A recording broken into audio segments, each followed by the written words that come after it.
هەفتەی داهاتوو جارێکی تر جەولەیەکی تری دانووسان و گفتوگۆی نێوان حزبەکان دەکەوێتەوە کار.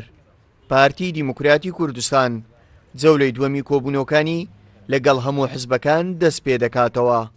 سەرەتاش پارتی دەچێتە سلێمانی بۆ لای تاکە ئومێد و فریادڕەسی خۆی و دۆخەکە کە یەکێتی نیشتیمانیە. یەکێتی دەڵێت پژگیری هیچ لایەنێکی سیاسی ناکەین و لەگەڵ یەکڕێژی نیشتیمانین. سەرەتای دروستبوونی قایرانە سیاسیەکە لە هەرێمی کوردستان یەکێتی نیشتیمانی کوردستان جزئێک بووە لە حەل، نەک جزئێک بی لە کێشە و گرفتەکان، و زۆرش قسە دەکرێت لەسەر ئەمەی یەکێتی لە نێوان سیاسەتی دوو لایەنەکەدا پشتگیری لە کامە. یەکێتی پشتگیری لە بەرژەوەندی گشتی هەرێمی کوردستان دەکات و لەگەر ئەوەیە کە ئەمڕۆ یەک ڕیزی نیشتیمانی ڕەچاوکەین. چەندین سیناریۆ هەن قسەیان لەسەر دەکرێت بۆ ئاساییکردنەوەی دۆخی کوردستان و کاراکردنەوەی پەرلەمان، بەتایبەت ڕێکەوتنی نێوان پارتی و یەکێتی و یەکگرتوو.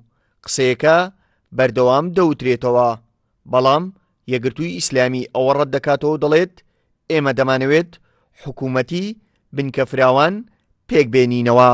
بە هیچ شێوەیەک ئێمە ڕازینین و پێمان خۆش نییە هیچ لایەنێک پەراوێز بخرێ لەم مەرحەلەیە، چونکە یەکەم قۆناغەکە کورتە بۆ انتخاباتێکی تر، دومینیش دڵەکان زۆر لە یەکێشاوە، ئەترسین زیاتر ئەو دووبەرەکیە دروست بێ. بۆیە هەوڵی ئێمە بە جددی هەوڵمانداوە بە سەراحەتەنیش وتمانە هەتا بەمان بکرێت چێنە حکوومەتێکی جارێکی تر بنکە فراوان و چۆن بووە، بەڵام بە تەشکیلەیەکی تازە. لە کۆتایی ساڵی ڕابردووەوە دانیشتنی حزبەکان بۆ ڕێخستنەوەی نێوماڵی کوردی و بەگەرخستنەوەی دەستگا شەرعیەکان دەستی پێکردوتەوە. ئەگەرچی تا ئێستا کۆبوونەوەکان هیچ ئەنجامێکیان نەبووە، بەڵام ئومێدێکی گەڕاندۆتەوە بۆ ئەوەی لایەنە سیاسیەکان بە گفتوگۆ کێشەکانی نێوانیان چارەسەر بکەن.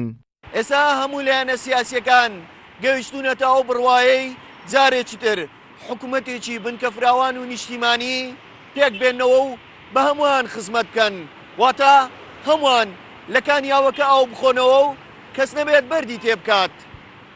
هاوکار عەبدوڕەحمان، کورسات نیوز، هەولێر.